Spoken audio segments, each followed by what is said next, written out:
This is Sonika और आज हम बहुत इम्पोर्टेंट टॉपिक पे बात करने वाले हैं। हाई कोर्ट का बहुत इम्पोर्टेंट ऑर्डर आया है दोस्तों, जो आपके काफ़ी इम्पोर्टेंट हो सकता है, तो वीडियो में एंड तक बने रहिएगा, स्किप मत कीजिएगा, अदरवाइज़ आपको समझ नहीं आएगा।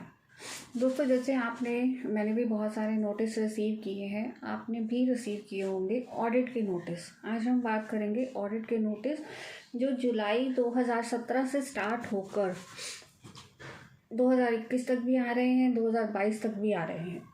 मेरे पास यूजली जो नोटिस आए हैं वो 2022 तक आए हैं। दोस्तों, इसमें हाई कोर्ट ने बहुत इम्पॉर्टेंट ऑर्डर दिया है। मद्रास हाई कोर्ट का ऑर्डर आया है जिसमें आपको ऑडिट से छुटकारा मिल जाएगा। You can't believe this. ये बहुत बड़ी टेंशन, बहुत बड़ी राहत कहना चाहिए, जो लोगों को दिलाने के लिए हाई कोर्ट ने ऑर्डर दिया है। इसमें एक केस फाइल हुआ था दोस्तों, मैं आपको डिटेल में बताती हूँ। उसमें केस फाइल हुआ था, एक पार्टी ने अपना रजिस्ट्रेशन कैंसिल करा दिया 2023 में। गवर्नमेंट ने जीएसटी डिपार्टमेंट ने 2023 के अंदर जो चल रहा था लास्ट ईयर, उसमें उनको ऑडिट का नोटिस इशू किया 2017 से लेकर 2021 तक का। उसका कैंसिलेशन 2023 में हुआ था, पर जो नोटिस आया था दोस्तों वो 2017 से 2021 तक था। दोस्तों, जिसको नोटिस गया उसका रजिस्ट्रेशन तो कैंसिल था, उसने केस डाला और हाई कोर्ट में, मद्रास हाई कोर्ट में केस हुआ।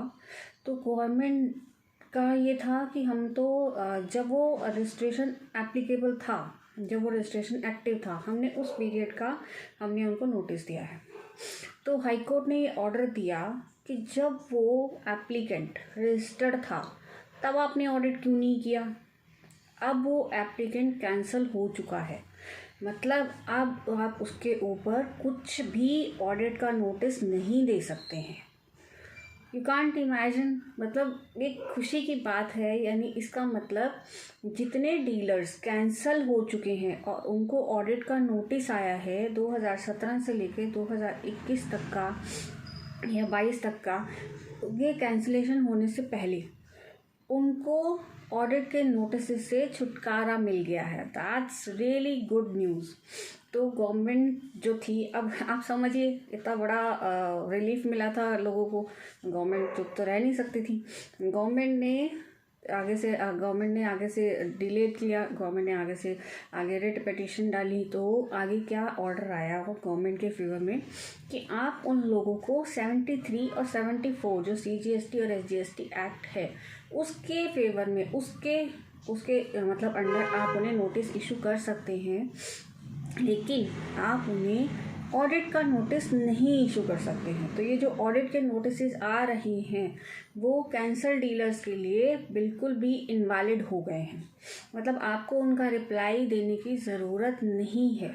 बहुत ध्यान से समझिएगा दोस्तों, ये बहुत इंपॉर्टेंट बात है। बट प्रोवाइडेड, आपको ये चीज़ ध्यान रखनी है कि उसके अंदर आपको 73 और 74 सेक्शन के CGST और SGST सेक्शन के नोटिस आ सकते हैं।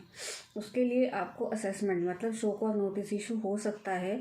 पर वो शो कॉज नोटिस अगर आपको इशू होता है तो आपको ये ध्यान रखना है कि वो किस ईयर का है, वैलिड है नहीं है, आपका रजिस्ट्रेशन एप्लीकेबल, आपका रजिस्ट्रेशन एक्टिव था उस ईयर में या नहीं था।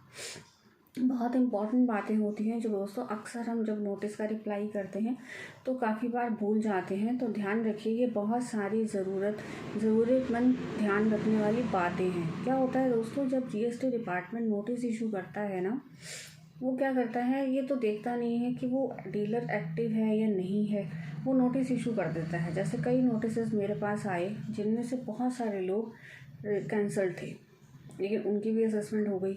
फिर मैंने इंटरनली पूछा मैंने इंटरनली पता किया कि जो ये डीलर कैंसिल हो रखे हैं उनका ना तो ईमेल आईडी, ना फ़ोन नंबर और ना ही एड्रेस, मतलब तीनों चीज़ें अगर उन्हें ना मिले तो वो क्या करेंगे।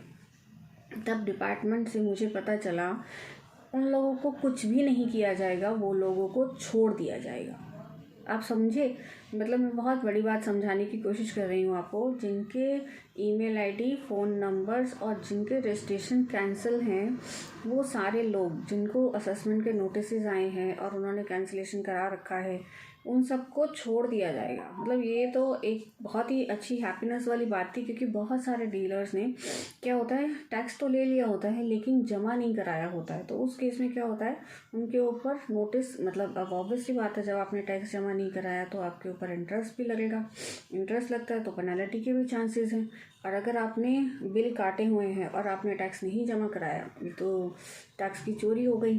तो ये बहुत बड़ी बात है कि जो कैंसल डीलर्स हैं उनको अगर नोटिस भेज भी दिया 73 74 के अंदर गवर्नमेंट ने, जीएसटी डिपार्टमेंट ने, तो ना तो उनका ईमेल आईडी सही, ना उनका फ़ोन नंबर सही, और ना ही वो उस एड्रेस पे रजिस्टर्ड हैं, जिस एड्रेस पर हैं, जिस एड्रेस पर उन्हें रजिस्ट्रेशन दिया गया था, मतलब वो वहाँ से जा चुके हैं।